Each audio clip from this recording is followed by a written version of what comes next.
کہ ایک نوجوان لڑکا کسی لڑکی سے شادی کر کے لاتا، اس لڑکی کو اپنے گھر میں لاتا، وہ میری بیوی ہے لیکن اس کے ساتھ رات نہیں گزار سکتا تھا، ابھی نہیں گزارے گا۔ اپنی بیوی کو جو نکاح کر کے لے تو آیا ہے، ودا کر کے لے تو آیا ہے، لیکن ابھی شدھ نہیں ہوئی ہے، وہ لڑکا جو نکاح کر کے لایا ہے اپنی بیوی کو اپنے دوست کے بستر پہ بھیج دیتا تھا، جاؤ تم اس کے بستر کو گرماؤ، اس کے بستر پہ سو جاؤ اور اتنے دن رہو جب تک کہ اس آدمی کی شرمگاہ سے تمہیں حمل نہ ٹھہر جائے، تمہیں بچہ نہ ہو جائے۔ پڑھیے بخاری شریف کتاب النکاح، اور زمانے جاہلیت کے نکاح میں جب پڑھتے پڑھتے اس جگہ پہنچیں گے تو زمانے جاہلیت کے 3-4 نکاح آپ کے سامنے آئیں گے۔ ان نکاح کے چیپٹر میں آپ دیکھیں گے وہ لڑکا بیوی میری لیکن میں اپنی بیوی سے نہیں مل سکتا، اس کو بھیج دیا جاتا تھا اپنے دوست کے ساتھ، جاؤ اس کو لے جاؤ، اور جب پتہ چلتا تھا کہ وہ میرے دوست کا بچہ اس کے پیٹ میں ٹھہر گیا، حمل ٹھہر گیا، تب یہ دوست جاتا، یہ پتی جاتا اور اپنی بیوی کو وہاں سے لے آتا اور اپنے پاس رکھ لیتا۔ یہ اس بات ایسا اس لیے کیا جاتا کہ ایسا کرنے سے ان کی آستھا، ان کا عقیدہ، ان کا بلیف یہ تھا کہ بچہ نیک پیدا ہوگا۔ میرے بھائیوں، یہ شادی کا ایک گھنونا طریقہ تھا۔ آپ اپنی بیوی کو کسی دوسرے کے بستر پر نہیں بھیج سکتے ہیں۔ اللہ کے نبی اسی بات پر عورت کو مارنے کی اجازت بھی دیتے ہیں کہ تمہاری بیوی اگر تمہارے بستر پر کسی غیر مرد کو بلائے فَضْرِبُوهُنَّ ضَرْبًا غَيْرَ مُبَرِّحٍ، تو آئے لوگو اس بڑی غلطی پر تم اپنی بیوی کو مار سکتے ہو، اپنی بیوی کو پیٹ سکتے ہو،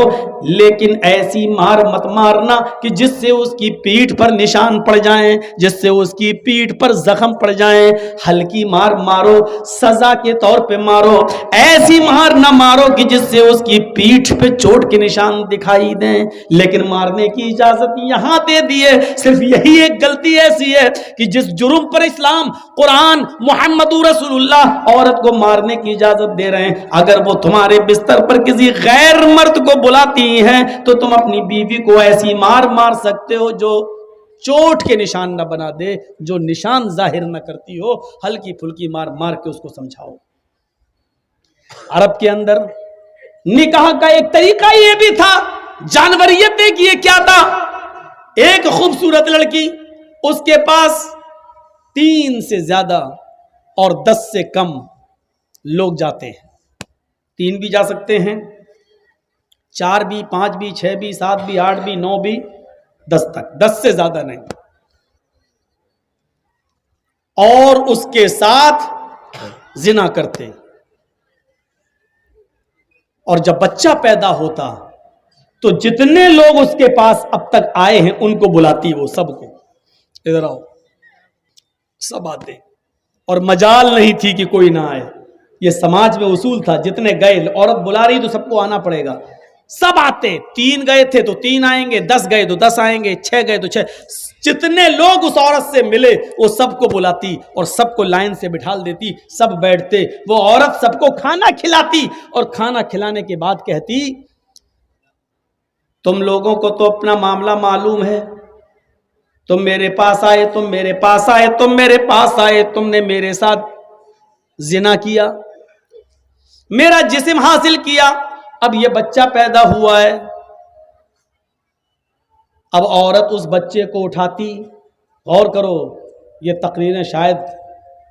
کسی مولانا نے تمہیں بتائی ہوں، مجھے نہیں معلوم، جبکہ یہ حدیث کی کتاب بخاری میں موجود ہے، کوئی ایسی ویسی حدیث بھی نہیں کہ ملتی نہ ہو۔ وہ عورت اس بچے کو اٹھاتی اور ان لوگوں میں جو 10 سے کم ہوتے ہیں، 10 تک، اس سے زیادہ نہیں، وہ عورت اس بچے کو اٹھاتی اور ان 10 لوگوں میں سے جس کی گود میں ڈالنا چاہتی اس کی گود میں ڈال دیتی۔